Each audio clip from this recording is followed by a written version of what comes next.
변론의 힘! 안녕하세요. 범린이 혜진. 변호사 임종입니다.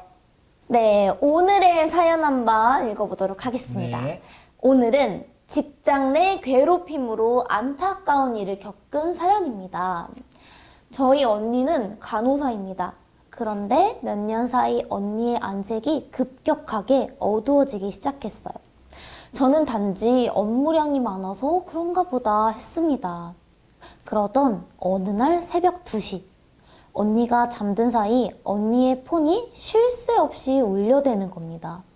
저는 우연히 언니의 직장 동료 단체 채팅방 내용을 확인하게 되었는데 비하가 섞인 업무 체크부터 인신 공격까지 우리 언니에 대해 험담을 하고 있는 것이었어요. 쉴 틈 없이 사람 한 명을 타깃으로 시시덕거리고 있었던 거죠. 다음 날 아침 언니에게 이 일에 대해서 물었고 언니는 본인은 간호사라는 현재의 이 직업이 너무 좋은데 만약 이 병원에서 이러한 이슈로 일을 그만두게 된다면 분명히 다른 곳에도 좋지 않게 소문이 난다고 하면서 간호사들에게 일종의 관례와도 같고 이러한 일들은 간호사들마다 병원에 하나씩 겪으시는 분들이 있다고 하더라고요. 그래서 결국 끝까지 버텨내느냐 버텨내지 못하느냐의 차이다라고 하더라고요. 그 이후로 또 언니에게 상황에 대해 여러 번 물어봤었는데 항상 언니는 괜찮아졌어, 이젠 괜찮아 이렇게 말하면서 걱정하지 말라고 웃으면서 말하더라고요. 그래서 저는 정말로 상황이 나아진 줄 알았습니다. 아니, 그렇게 믿었습니다. 하지만 그 이후로도 태움은 계속되었고 저희 언니는 끝끝내 극단적인 선택을 하고야 말았습니다. 제가 지금 너무 화가 나는 건 이러한 상황이 벌어졌는데도 불구하고 가해자들은 모르쇠로 본인들의 죄를 부인하며 그저 장난이고 친했다는 등 말도 안 되는 주장만 반복하고 있습니다. 아니, 이거는 명백한 살인 아닌가요? 사람이 정신적인 고통 속에 몸부림치다가 결국 본인의 삶을 포기했는데 어떻게 이게 이렇게 쉽게 간단히 끝날 이야기인가요? 저희 언니와 같은 또 다른 피해자가 나오지 않았으면 좋겠습니다. 저 살인자들에게 어떠한 처벌을 내릴 수 있나요? 제발 저 좀 도와주세요. 라는 사연이었습니다. 읽으면서 화가 나가지고 말을 더듬게 되는 거예요. 이게 그 영혼까지 태운다는 태움이네요. 네. 네, 일단 질문 먼저 할게요. 네. 그렇다면 물리적인 힘은 없었지만 정신적이고 지속적인 괴롭힘으로 인해 벌어진 사연이잖아요. 그럼 과연 이 사건은 처벌이 가능할까요? 가능합니다. 예. 그런데 이제 제명이 뭐가 될지는 상당히 좀 논란이 있을 수 있습니다. 왜요? 명백한 살인죄. 지금 동생분은 살인이라고 주장을 하고 있는데 살인으로 의율하기에는 너무 인과관계가 부족하기 때문에 살인으로 아마 기소하기는 어려울 것 같습니다.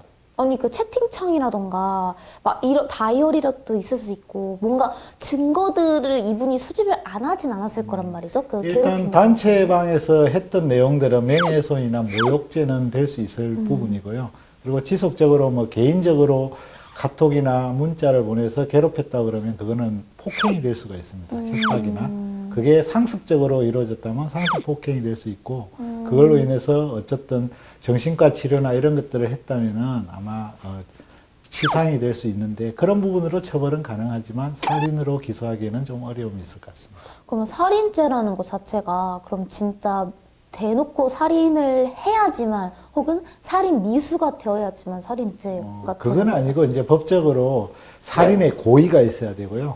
사람을 죽여야 이제 물리적으로 사람을 죽여야 되는 부분이니까 그거하고는 차이가 좀 있습니다. 약간 찝찝하긴 하네요. 뭔가 그렇습니다. 살인죄다라고 했으면 좋겠지만 그건 또 아니라고 하시니까. 그럼 제가 몇 가지 질문을 좀 해보도록 하겠습니다. 그러면 직접적인 살인은 아니지만 정신적인 괴롭힘으로 인한 자살의 경우 살인죄가 적용이 안 된다고 하셨잖아요. 그렇습니다. 그러면은 이거 같은 경우에는 어떻게 뭐 어쨌든 처벌을 하는 거고 네. 법원에서 선고를 해야 되겠죠. 네.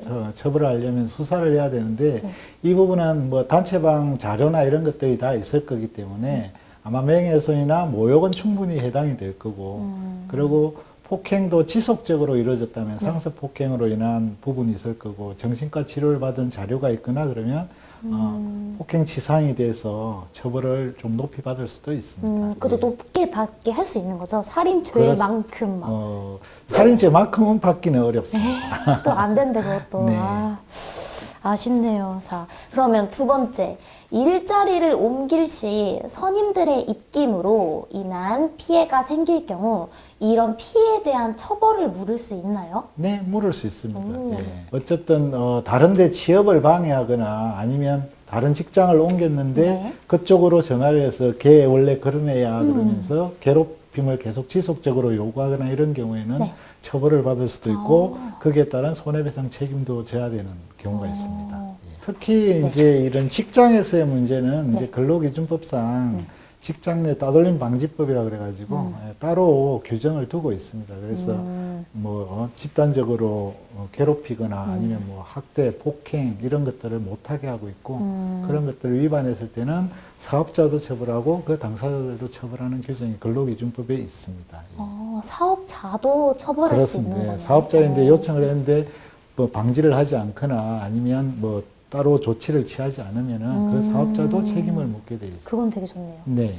그러면은 이제 태움이라고 불리는 이게 지금 한마디로 직장 내 괴롭힘이잖아요. 그렇습니다. 근데 이건 어떻게 보면 이 단어는 간호사분들에게만 속할 수 있는 것일 수도 있다고 생각하는데 그렇다면 이거에 대한 그 태움이라는 거에 대한 처벌이 있는 건지 궁금합니다. 태움 자체 가지고는 처벌을 할 수가 없습니다. 근데 왜요? 이제 그 행동 자체가 어떤 사람에게 형법적으로 적용이 될 경우에는 이제 처벌이 가능한 거죠.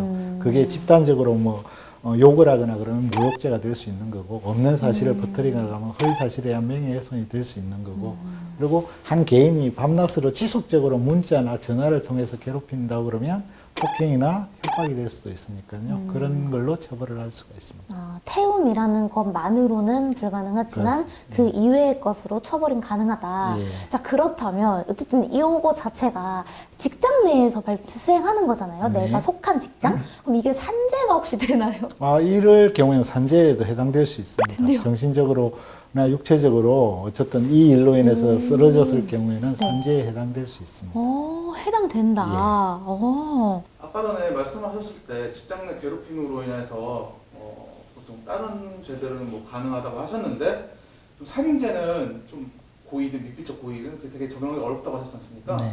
근데 만약에 한 직장 내에 한 직원이 있는데 그 상사로부터 되게 집요하게 툭 하면 너 죽어야 된다, 너 죽을 놈이다 이런 식으로 평소에도 많이 당했고 또 술을 못하는 직원인데 진짜 일반 사람들이 마셔도 큰일 날 정도의 술을 억지로 많이 먹여다가 결국 그 사람이 사고로 그 술로 인하여 만약에 사망을 하게 되면은 그렇게 되면 이 직장 상사도 처벌받겠지만 혹시 미필적 고의로 인한 살인죄로 적용 가능한가요?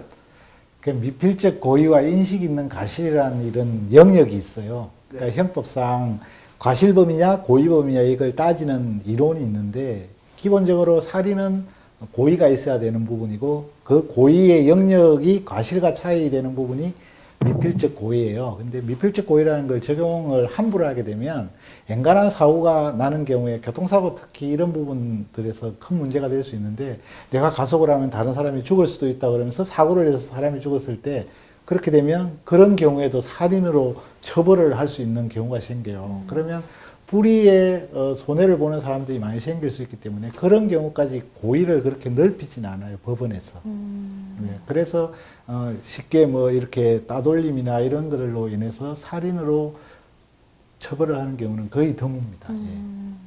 그냥 살인죄를 적용하는 것 자체가 굉장히 어려운 그렇습니다. 일인 것 예. 같네요. 변호사님, 오늘도 너무 좋은 말씀 감사합니다. 네, 감사합니다. 네, 그럼 저희는 다음 변론으로 찾아뵙겠습니다. 여러분, 안녕.